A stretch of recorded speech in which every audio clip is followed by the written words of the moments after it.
Greetings, ladies and gentlemen. Welcome to the Nëïgsëndöïg Cöcülës show.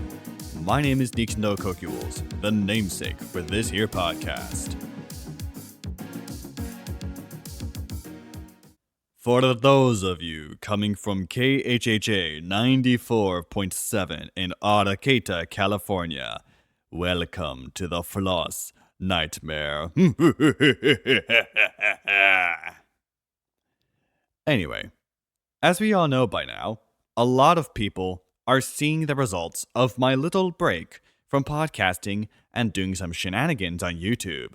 Though I had just released a video not too long ago on my YouTube channel, that being at Nëïgsëndöïg. For those unaware, I recorded a song called Freezing the Clock and sent it in for the Coastal Underground, hosted by Micah C. Miracle. This was the third song I sent in as a result of the method used, which I will not get into for privacy reasons. He made that available though, so you can use his radio show to know how to do it. That is on KHHA 94.7 FM in Arcata, California, and he's on every Tuesday from 1600 to 1800 hours uniform. That's 4 p.m. to 6 p.m. Pacific time for those that are not understanding. That said, I wanted to go over this release, which will be releasing on May 25th of 2025, as I've announced in the community tab. And yes, how I went ahead and produced it in the video I made of me doing so, a proof of work, so to speak.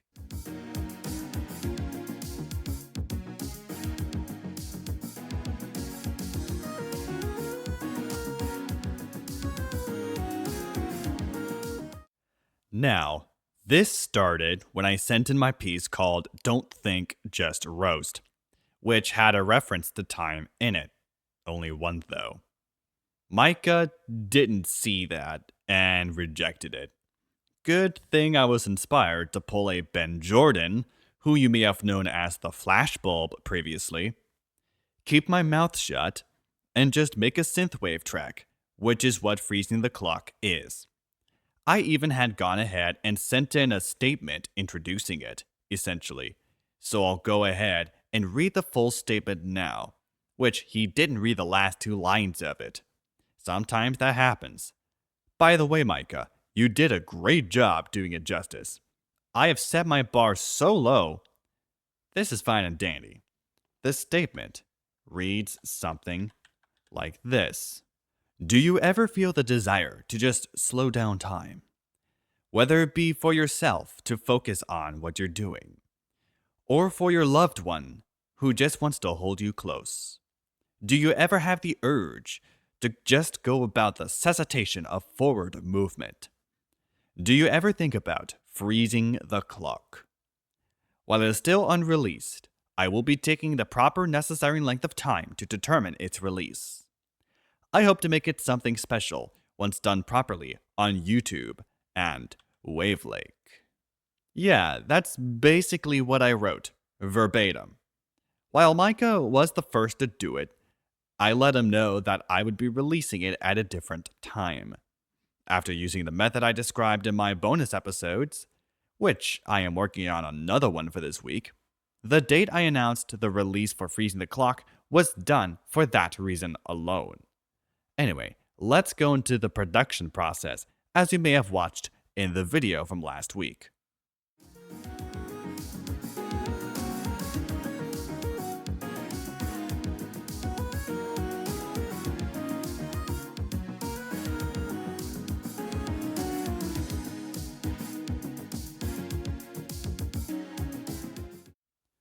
First things first, I needed a pad to start with. I simply pulled up Vital, which is a dual licensed synth plugin nicknamed the Serum Killer. Of course, after some searching around, I used Ryan Stewart's Vital Pack, which was used in the production of Wrenched Torque, and decided on one of the key instruments, that being the Yardsdale piano, and turned it into a pad with some fiddling around. Now that I took a look back at it, I could have used something like Cardinal, a VCV rack alternative that's free software, or something like Osiris, which is essentially an emulator for the Virus TI line of synthesizers. That said, though, it only made sense for me to pull this off with Vital. I had actually used a couple of synths to do this, and I'll explain that later. One of them was already hinted at. Next, I went for the drums. As you've seen in the video, I had gone ahead and decided upon DR84, which is a proprietary drum machine plugin. I used Synthwave Kit 3 as my drum kit of choice with this plugin, because it fit the theming and vibe of the song very well for me. That one was kinda silly, but not really. Heck, I could have used a Lindrum type deal or another drum machine that's good for synthwave drums, if I could find it. If it's floss, that would be something even better. I'd consider floss a requirement though, unless something is either non-existent or I couldn't easily find it. The next step was using Osiris. Remember when I mentioned that earlier? This is the first use of it in the video, and I had to find a pad befitting to this vibe I was going for. I would eventually select the one I would use, which I don't think was shown. The instrument I used for it was a pair, that being Flagship HS and Meline BC pads. Those were left untouched throughout the duration of this production. Then came the bass, which was the bass plug, also from Stewart's Vital synth pack.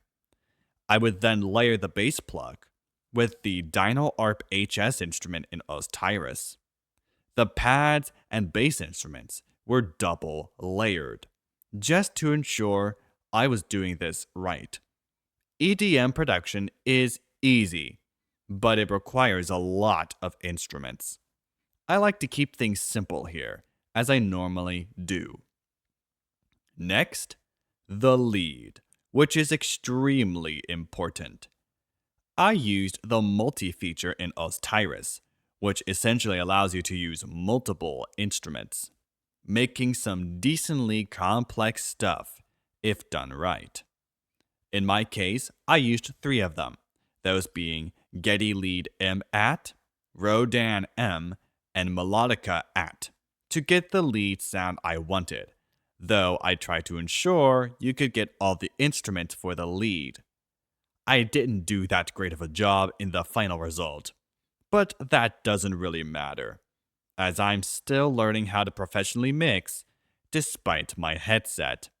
I really need some headphones I can use, like some Bayer Dynamic DT series type stuff. I did like wearing those in the past. I had worn some DT 770s. I would imagine I'd like them more. DT 770 and DT 990 Pros could do the trick. Who knows? Afterwards, I would then go ahead and mix it. It's your standard mix fare using the LSP plugins, which I love using way too much. I was considering others like ZLEQ or X42's plugins, which I've also used in the past, as you'd know by now. However, I chose the LSP plugins simply because of the fact that I would just so happen to be attempting to dial in exactly what I want, even if it isn't the best job for my mixing.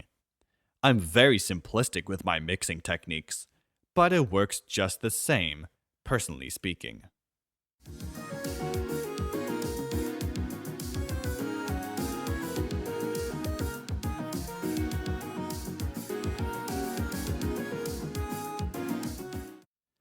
This part of the episode is going to be stopped right here. If you want to see me go into a deep dive into how I'm going to be releasing this, I'm going to bring you over to the Wavelink episode. The Wavelink version of this episode will be linked below in the description YouTube side. But that being said, that is all the time I have for this episode on YouTube side. Speaking of, you can listen to this podcast for every episode that releases Wednesdays at 4 p.m. Pacific Standard Time, or Pacific Daylight Time as we're in right now at the time of recording. Also, you can take a look on any podcast player of choice that supports the Podcast 2.0 standard, like for example, Wavelake, Fountain, AntennaPod. Or you can just copy the RSS feed YouTube side and place it into your podcast player of choice. But that being said, I am out of time for today's episode. Thank you, and good night.